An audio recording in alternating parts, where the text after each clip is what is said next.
Une parole de grâce, c'est une parole de puissance, c'est une parole d'espérance. Amen. C'est une parole qui t'amène à prendre conscience que ton Dieu ne t'abandonne pas, quelles que soient les situations par lesquelles tu pourrais passer, quels que soient les obstacles, quelles que soient les embûches. Il est celui qui conduit tes pas. Amen. Donc, comme le dit la parole de Dieu, ne jette pas des regards inquiets. Va simplement à la rencontre de ton Dieu. Amen. Et cet après-midi, nous voulons aborder le cas de 10 personnes qui ont décidé à un moment donné dans leur situation de souffrance, dans leur situation d'exclusion, d'aller à la rencontre de Jésus. Nous allons lire dans la parole de Dieu, dans Luc. Nous allons lire Luc chapitre 17, verset 11 au verset 19.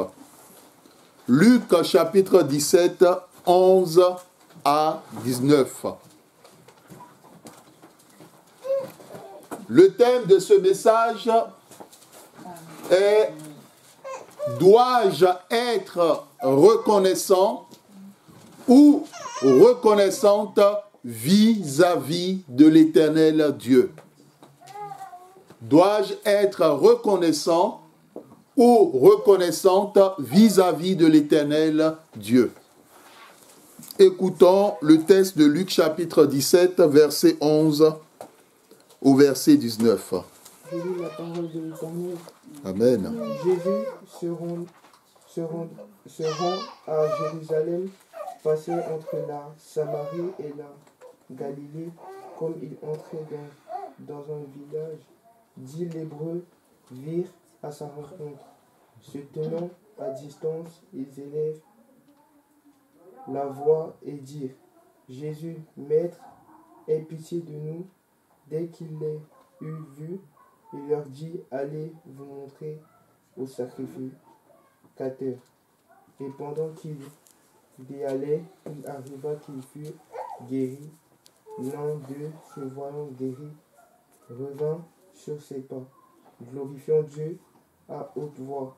Il tomba sur sa face aux pieds de Jésus et lui rendit grâce. C'était un Samaritain. Jésus prend la parole, dit: les dix n'ont-ils pas été guéris, et les 9 autres, où sont-ils? Ne s'est-il trouvé que cet étranger pour revenir et donner gloire à Dieu? Puis il lui dit: Lève-toi, va, ta foi t'a sauvé. Amen. Amen. Amen. La question de la reconnaissance parcourt les Écritures.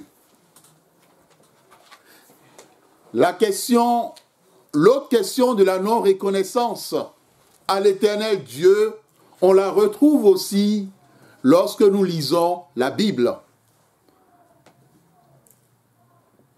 L'un des dimanches passés, nous avons parlé de la parabole du bon berger. L'Éternel nous a enseigné sur le fait que tous les brebis ne lui appartiennent pas. Dans la bergerie, il y a assez de brebis, mais Jésus nous prend conscience que dans la bergerie, il y a des brebis qui ne lui appartiennent pas. Cela veut dire tout simplement qu'il y a des chrétiens qui n'appartiennent pas à Jésus-Christ, mais qui sont dans la bergerie. Mais le Seigneur Jésus-Christ va plus loin lorsqu'il enseigne ses disciples.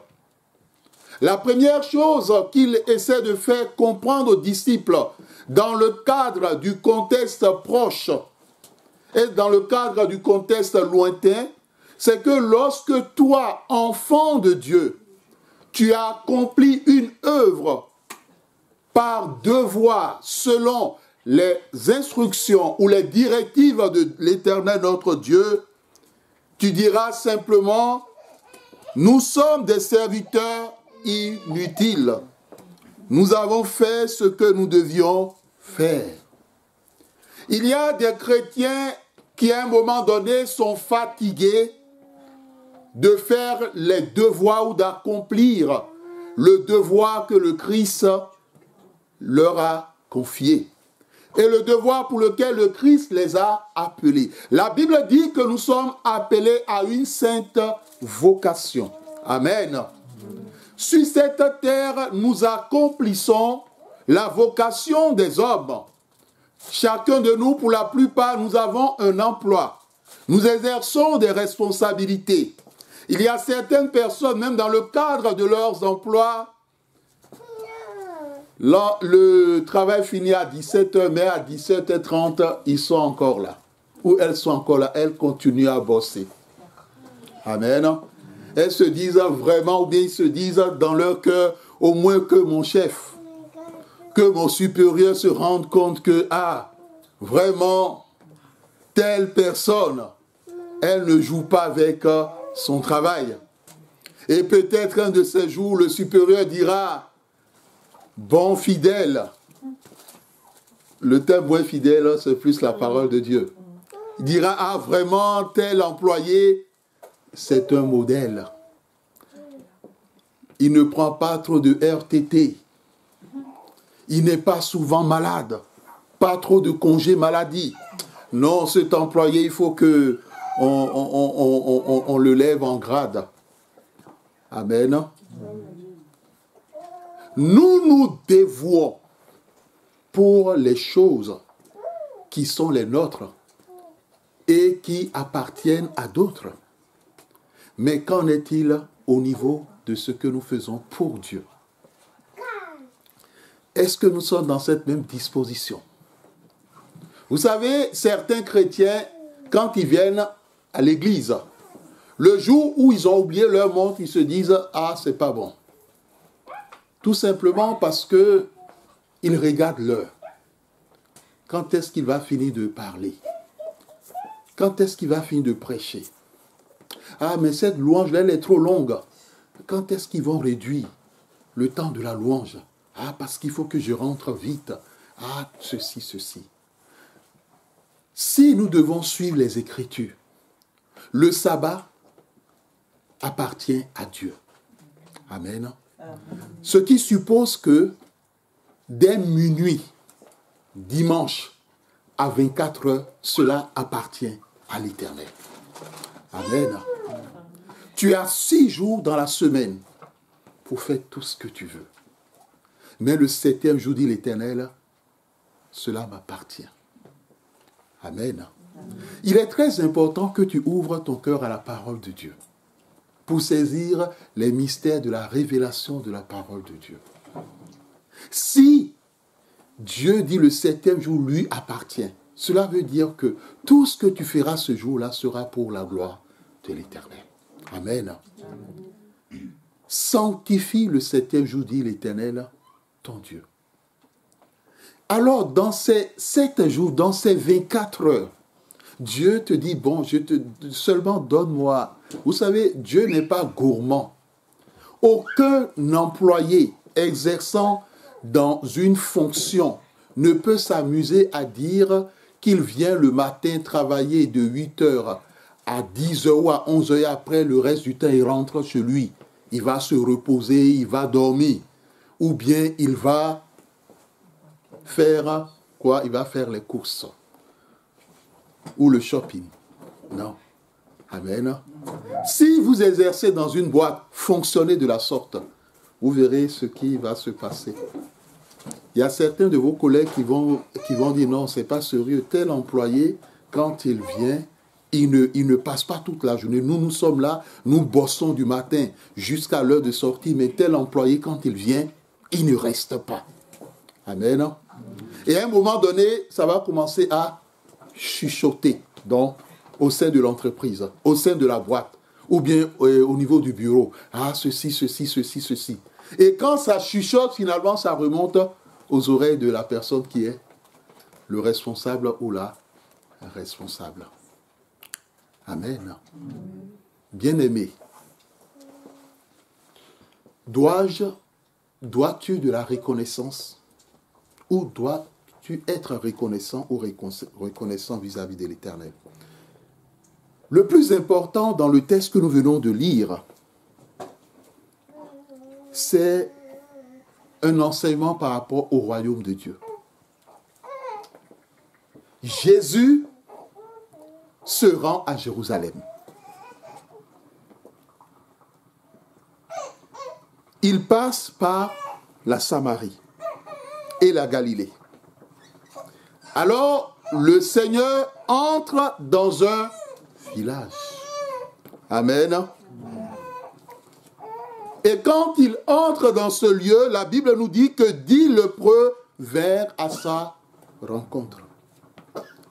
Se tenant à distance, les lépreux élèvent la voix.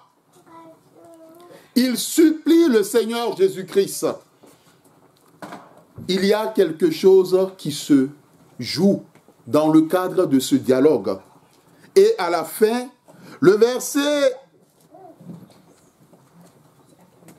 19 nous dit, « Lève-toi, va, ta foi t'a sauvé. » On aurait pensé qu'à la fin, on aurait entendu, « Levez-vous. » Amen. Levez-vous, allez, votre foi vous a sauvé. Mais on entend, lève-toi, va, ta foi t'a sauvé. Bien-aimés dans le Seigneur, nous sommes tous des serviteurs inutiles. Les ministres de Dieu sont des instruments entre les mains de Dieu afin que celui-ci donne gloire à son nom. Les ministres de Dieu ne sont pas les personnes qui guérissent ou qui délivrent. Mais ce sont des instruments que l'Éternel notre Dieu utilise pour accomplir son œuvre de guérison ou de délivrance.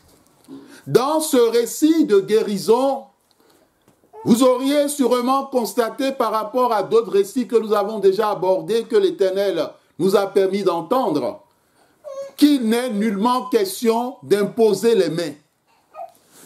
Il n'est aussi nullement question de menacer un esprit et d'ordonner à cet esprit de sortir de la vie d'une personne. Il n'est pas question d'une prière d'autorité. Bien-aimés dans le Seigneur, ce qui est important, c'est de noter que le Seigneur Jésus-Christ se déplace toujours. Et il rend visite à chacun de nous d'une façon ou d'une autre. Il viendra toujours frapper à la porte de nos demeures, de nos domiciles. Il viendra toujours frapper à la porte de ton cœur. Mais le plus important, c'est que lors de cette rencontre, il est nécessaire que tu sois prêt. Il est aussi nécessaire que tu ouvres la porte de ta maison à celui qui est le roi des rois, le Seigneur des seigneurs. Amen. Amen. Il est nécessaire que tu ouvres la porte de ton cœur entièrement à celui qui t'a donné la vie et à celui qui a combattu pour toi jusqu'à ce jour. Amen. Amen. Le Seigneur Jésus-Christ ne regarde pas ta position sociale. Il ne regarde pas combien tu touches par mois. Il ne regarde pas exactement là où tu résides. Est-ce que tu es dans un faubourg? Est-ce que tu résides dans un village qui a des milliers de kilomètres? Est-ce que tu résides en plein Paris? Ce n'est pas ça pour lui le plus important. Il peut venir à ta rencontre, quel que soit l'endroit où tu crèches, l'endroit où tu résides. Et c'est ce qui est merveilleux dans ce texte, parce que Jésus entre dans un village. Et 10 lépreux vinrent à sa rencontre. La rencontre entre les malades et le Seigneur Jésus-Christ. La vie chrétienne est une question de rencontre avec le Seigneur Jésus-Christ. Amen. Amen. La première rencontre, c'est lorsque tu dis Seigneur Jésus-Christ, je te reçois dans mon cœur, dans ma vie, comme mon seul Seigneur et Sauveur personnel. Je renonce à Satan et à toutes ses œuvres. Je te donne la première place dans mon cœur, dans ma vie. Amen. Amen. Il est vrai que certaines personnes ont reçu le Seigneur Jésus-Christ dans leur vie, mais Jésus n'a jamais occupé la première place. Amen. Amen. Jésus est plutôt au bas de l'escalier. Amen. Et au milieu, c'est eux-mêmes. Et en haut de l'escalier, soit c'est leur père, soit c'est leur mère, soit c'est les hommes, soit c'est un humain, et vice-versa. Amen. J'ai posé la question à l'Éternel Dieu. Seigneur, pourquoi tel enseignement aujourd'hui? Parce que je m'attendais en tant que ministre à un enseignement où on voit le Seigneur Jésus-Christ soit menacer un démon, ou imposer les mains, ou bien ordonner à une maladie de lâcher la vie, comme vous l'avez constaté ces derniers temps. Mais c'est ce texte, j'ai dit, mais Seigneur Dieu, Éternel, pourquoi ce texte? Qu'est-ce que tu veux dire à ton peuple? Qu'est-ce que tu veux dire à tes enfants?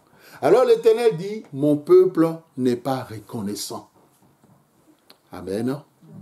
Lorsque l'Éternel le dit, il le dit de façon générale. Il ne cible pas. Les ministres aussi sont compris dans ce que Dieu dit. Il faut que nous comprenions la pensée de Dieu. Parce que, à des moments donnés, Dieu attend de ta part plus de reconnaissance. Mais il attend, comme le dit, fatigué. Et la reconnaissance ne vient pas. Vous savez, certaines personnes, lorsque Dieu leur fait du bien, ils se disent, Dieu mérite un euro. Et ils mettent 1 euro dans l'enveloppe, tu as fait du bien, je te le donne. Mais quand c'est un être humain qui leur fait du bien, ou bien même si ce n'est pas même l'être humain qui lui a fait du bien, je ne sais pas qui parmi vous a son fiancé, amen, comme le dit une expression que j'ai déjà entendue, qui parmi vous a son chéco, et lui dit, bon, je t'envoie 1 euro par la poste. Amen. Et ça se passe comme ça? Amen. Ça se passe comme ça entre... Amen. Quelle sera la réaction de la fiancée? Un radin. Amen. Amen, amen. C'est bizarre que c'est la prophétesse qui parle. Hein? Amen. Bon, dépassons le cadre de fiancés, parlons de ceux qui sont mariés. Amen. Amen, amen. Les mariés, vous réagirez comment?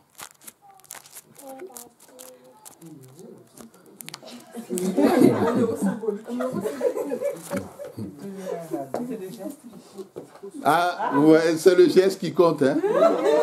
Amen, amen.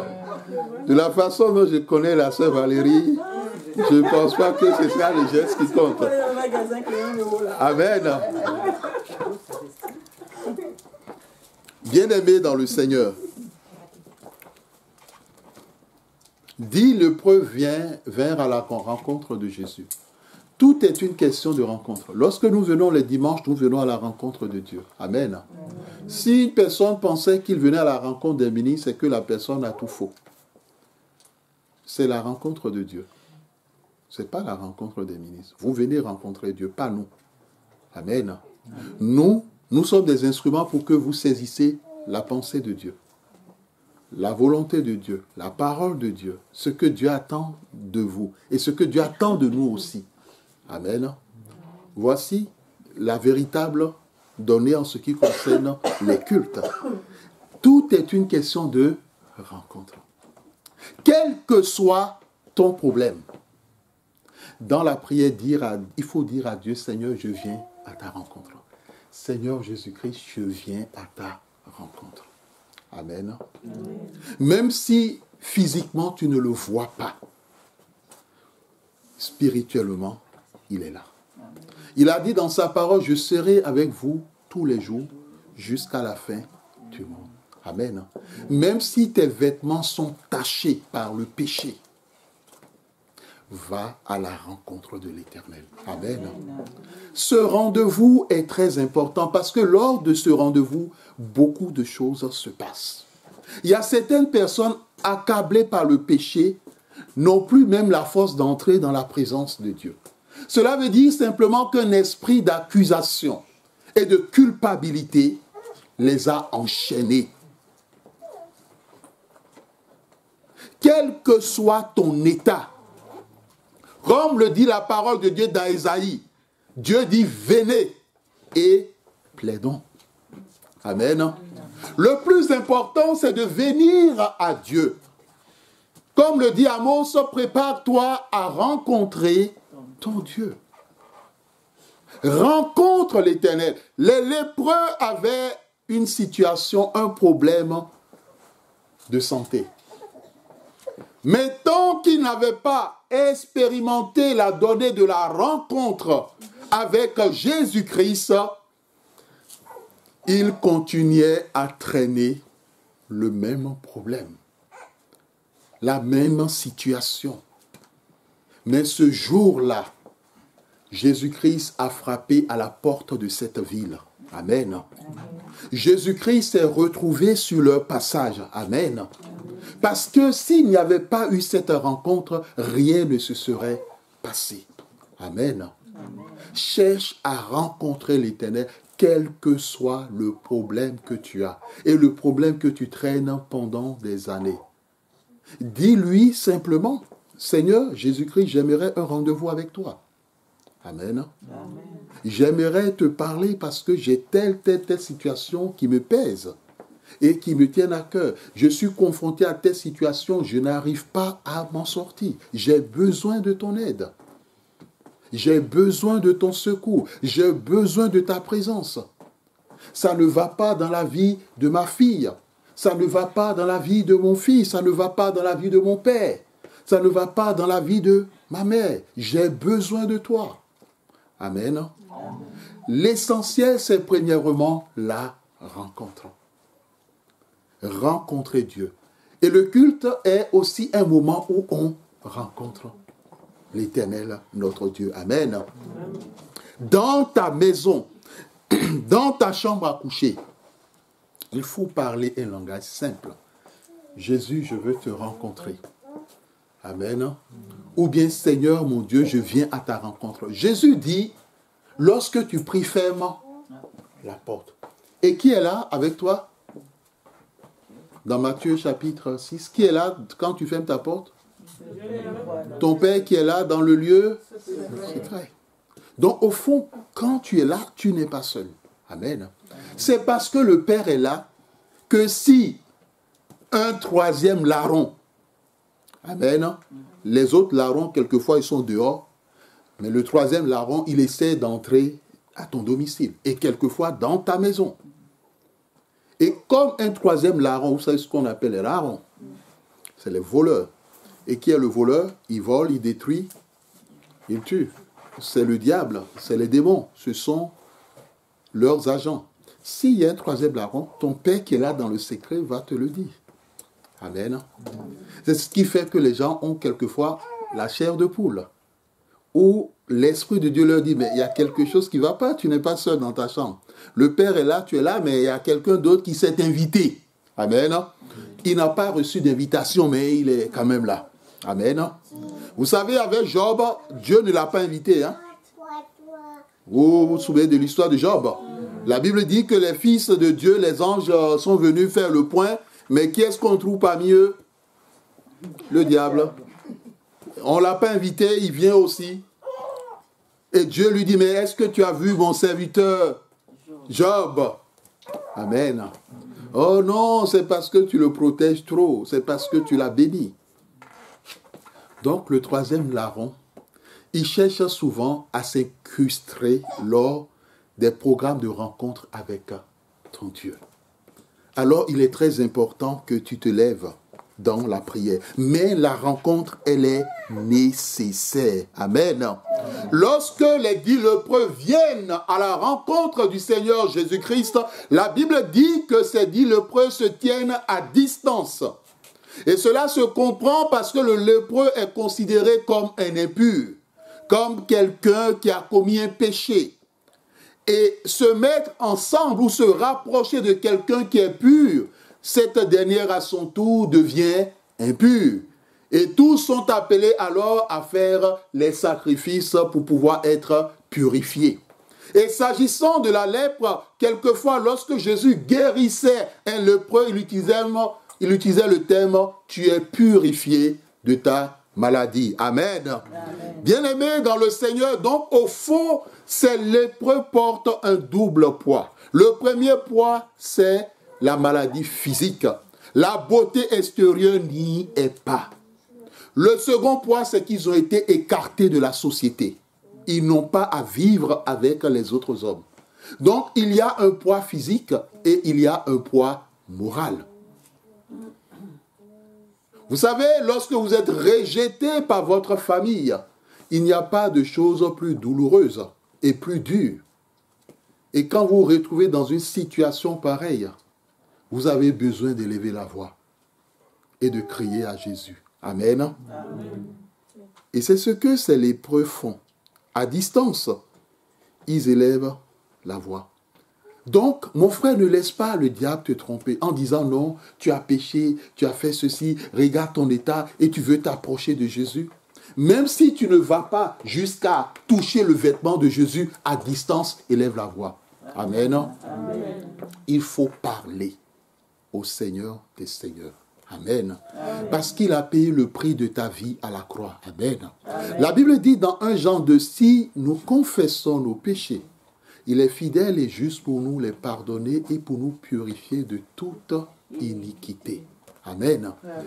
Et que, ça c'est dans 1 Jean 1, dans 1 Jean 2, si quelqu'un a péché, nous avons un avocat auprès du Père. Jésus-Christ le juste qui est la victime expiatoire et que tous nos péchés nous sont pardonnés en son nom. Amen. Amen. Quel que soit le péché t'est pardonné au nom de Jésus-Christ. Amen. Amen. Donc ne laisse pas le diable te mentir. Ne laisse pas le diable t'enchaîner. Ne laisse pas le diable mettre une barrière entre toi et celui qui a payé le prix de ta vie. Amen. Amen. Le prix de ta rédemption. Amen. Bien-aimés dans le Seigneur, la situation des lépreux ne les empêche pas d'élever la voix et de dire « Jésus, Maître, aie pitié de nous. » Amen. Amen. Élever la voix, c'est une forme de prière. Les disciples l'ont fait. Ils élèvent la voix parce qu'ils veulent aussi être entendus. Jésus, Maître, aie pitié de nous. Non seulement ils élèvent la voix, mais ils entrent dans une autre dimension de la prière, à savoir la prière de supplication. Ils s'adressent à Jésus-Christ. Amen. Et en disant Maître, ils entrent dans la donnée d'un titre christologique de Christ. Le Rabbi, le Seigneur, le Kurios, comme on le dit en grec. Il est le Seigneur des Seigneurs. Celui qui a pouvoir sur tout. Jésus, Maître, aie pitié de nous. Amen. Amen. La Bible ne nous dit pas que c'est un seul parmi les 10 qui a parlé. Mais les 10 élèvent la voix. Amen. Amen. Chacun doit élever la voix, doit expérimenter cette rencontre avec le roi des rois en disant ce qu'il a sur le cœur, ce qu'il a comme fardeau, ce qu'il a comme souffrance, ce qu'il a comme maladie, ce qu'il a comme infirmité, afin que le Christ puisse le visiter et accomplir la volonté de Dieu. Amen. Bien-aimés dans le Seigneur, il demande au travers de la supplication la pitié. Nous disons que prier ne consiste pas simplement à élever la voix, à prendre autorité, à être, comme le disait une sœur ce matin, un chrétien kamikaze. Je vous bombarde au nom de Jésus. Amen. C'est bon de bombarder. Amen. Mais à des moments donnés, dans certaines situations, nous entrons dans cette attitude d'humilité, dans cette attitude de supplication, en fonction de ce que nous vivons comme souffrance, en fonction de ce que nous traversons comme difficulté. Seigneur Jésus, aie pitié de moi. Amen. Amen. Les 10 ont parlé. Et lorsqu'ils parlent, Jésus les voit. Amen. Lors de cette rencontre, lorsque tu parleras, le Seigneur te dit qu'il te voit. Amen. Amen. Il te voit. Amen. Là où tu es actuellement, là où tu es assise, Dieu te voit. Amen. Amen. C'est comme ça. C'est-à-dire que c'est une attitude de foi. Tu parles, il te voit. Et c'est ce qui est merveilleux. Amen. Amen. Vous savez, certains hommes, vous parlez, ils vont dire, ah non, je ne t'avais pas vu. Amen. Oh, pourtant, ils t'ont vu. Mais ce qui est merveilleux avec le roi des rois, quand tu lui parles dans ta chambre, il te voit.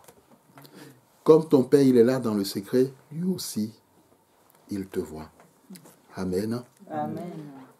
Et quand Jésus voit une personne qui le supplie, il dit toujours une parole. La Bible dit, donc, dès qu'il les eut vus, il leur dit. Lors de cette rencontre, nous voyons les différentes étapes. Rencontrer, élever la voix pour dire ce que, entrer dans une prière de supplication, et le Seigneur Jésus te voit et il te donne une parole. Ainsi, nous disons que tout chrétien qui va dans la présence de Dieu ressort de cette rencontre avec une parole. Amen. Est-ce que c'est ton cas? Tout chrétien qui entre dans la présence de Dieu pour une situation ressort toujours avec une parole du Maître, du Rabbi par excellence, du Seigneur des Seigneurs. Amen. Amen. Il faut expérimenter la rencontre avec Dieu. Tu ne peux pas ressortir de cette rencontre sans rien, sans aucune parole. Dieu parlera toujours. Amen. Amen. Jésus-Christ parlera toujours. Amen. Amen. Parce que la rencontre avec Dieu, ce n'est pas une rencontre de sourds ou de muets. C'est un dialogue. Amen.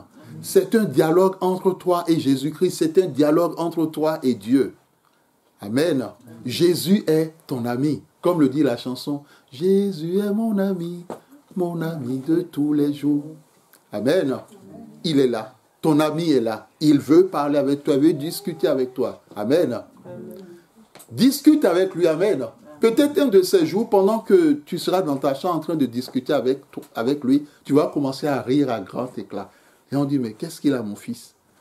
Mais qu'est-ce qu'il a mon mari? Mais qu'est-ce qu'il a ma femme? Pourquoi elle rit seule comme ça? Amen. Elle ne rit pas seule. Amen. Amen. Parce qu'elle est en train d'expérimenter quelque chose dans son cœur. Amen. Amen. Elle est en train d'expérimenter l'amour de Dieu. Elle est en train d'expérimenter la présence du Christ. Amen. Et cela est très indispensable pour que nous puissions avancer. Amen. Amen. Bien-aimé dans le Seigneur, Jésus a dit seulement une seule parole. Jésus n'a pas imposé les mains. Il n'a pas menacé une maladie. Il n'a pas menacé des démons. Il leur a dit simplement, allez vous montrer au sacrificateur. Amen. Amen. Les gens ont l'impression que quand Jésus est venu, il a dit non, les sacrificateurs dehors, on n'a plus besoin de vous. Non. Les sacrificateurs ont leur place dans le plan de Dieu. Et chacun de nous, avant même qu'on ne soit sacrificateur, on a été d'abord appelé. Amen. Amen. On a été appelé. Vous savez ce que Pierre a dit, que Dieu fera d'eux un royaume de sacrificateurs pour Dieu, son Père. Amen. Parce qu'à l'époque, pour être sacrificateur, il faut que ton père soit sacrificateur. Au temps de Moïse, on ne devient pas... Après Moïse, il fallait appartenir à la tribu de Lévi.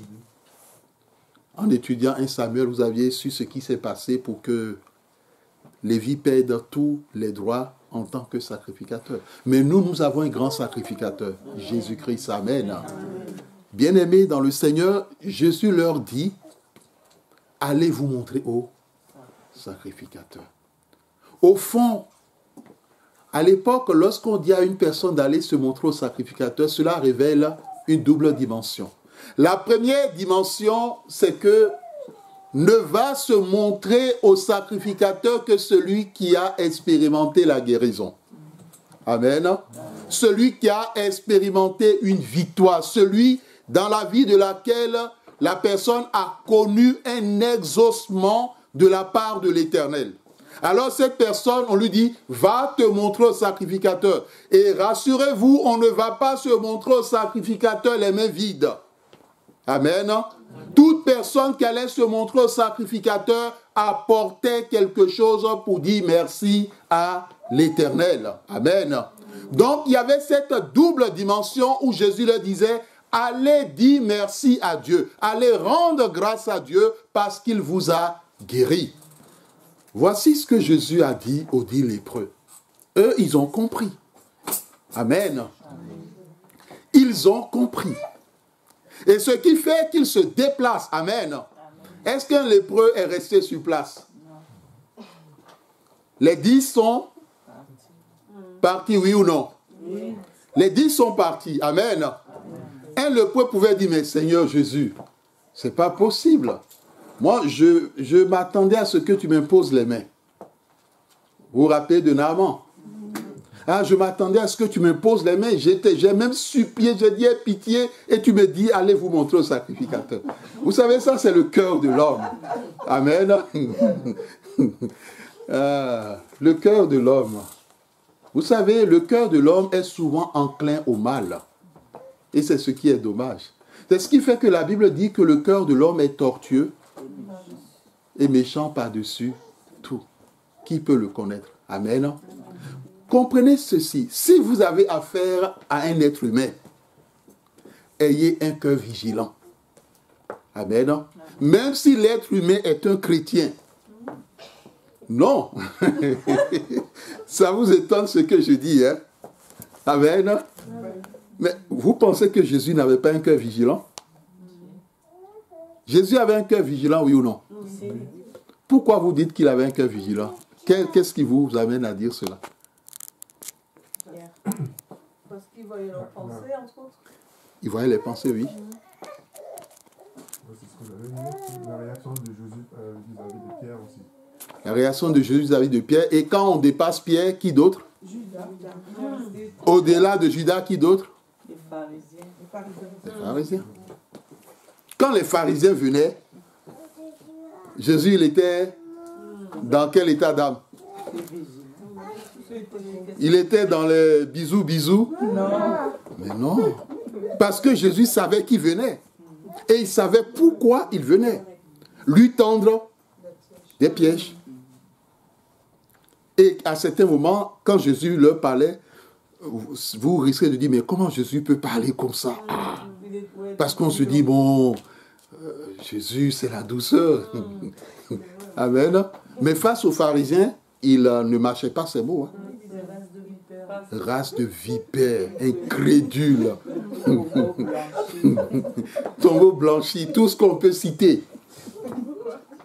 Amen. Ah, mais il était dur, très dur, face à ces chefs religieux de l'époque. Mais parmi eux, il y avait certains qui avaient un bon cœur, comme Nicodème. Nicodème, il avait ouvert son cœur, mais il y a d'autres, ils étaient fermés. Leur seule pensée, comment faire pour nuire à la vie de Jésus-Christ, comment le piéger, comment trouver des éléments des éléments à charge. Comment trouver des éléments à charge? Amen.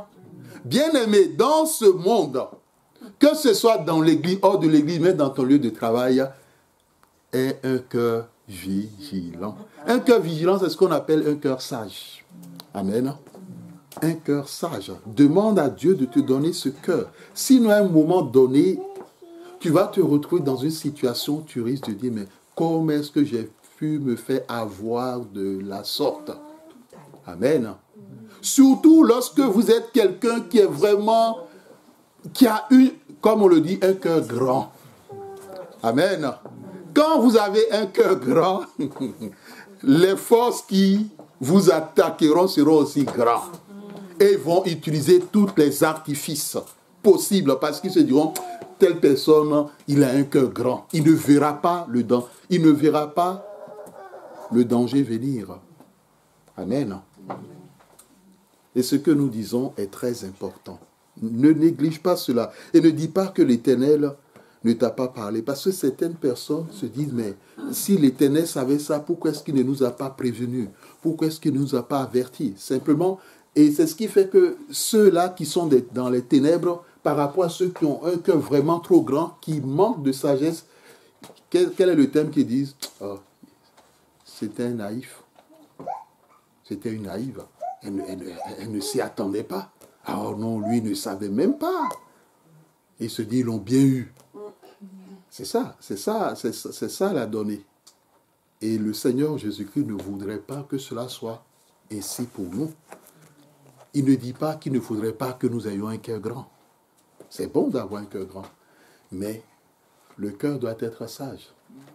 Pour savoir ceux qui viennent vers toi, est-ce que tous viennent pour ton bien? Ou bien certains viennent pour te faire du mal? Amen. Or, si tu as un cœur trop grand, tu risques d'être aveuglé par ce cœur trop grand, parce que tu verras tout le monde bon. Amen. Tous ceux qui sont sur cette terre sont des bons. Amen. Si tous ceux qui sont sur cette terre sont des bons, continue à avoir un cœur grand.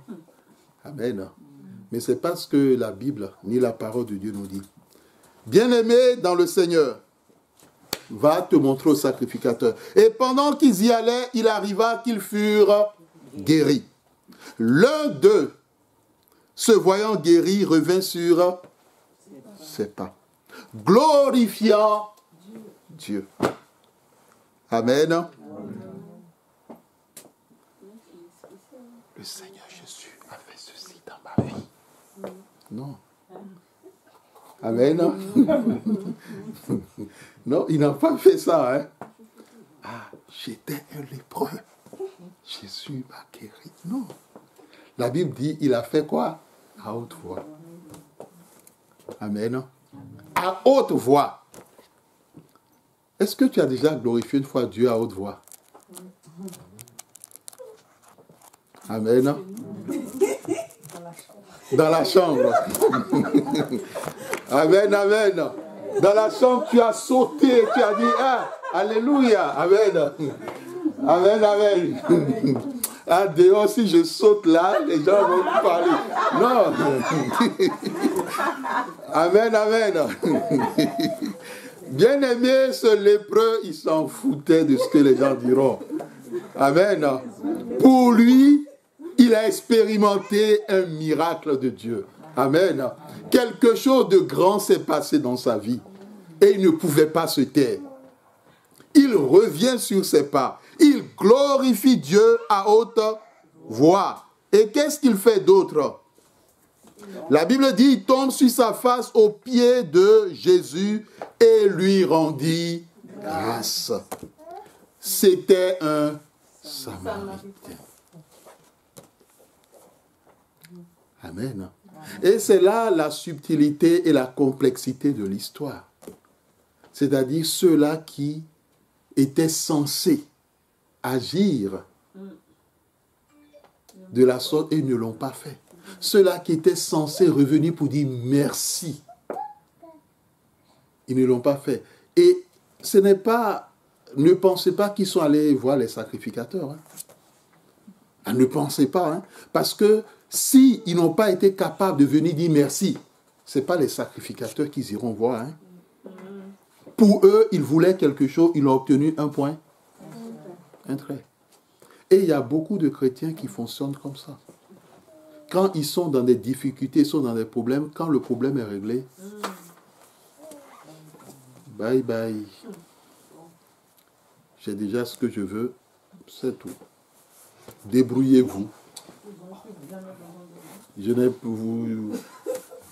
Je n'ai plus besoin de vous, j'ai déjà ce que je veux. Et c'est ce qui est dommage aujourd'hui dans l'Église. Parce que les 9 autres sont des Juifs.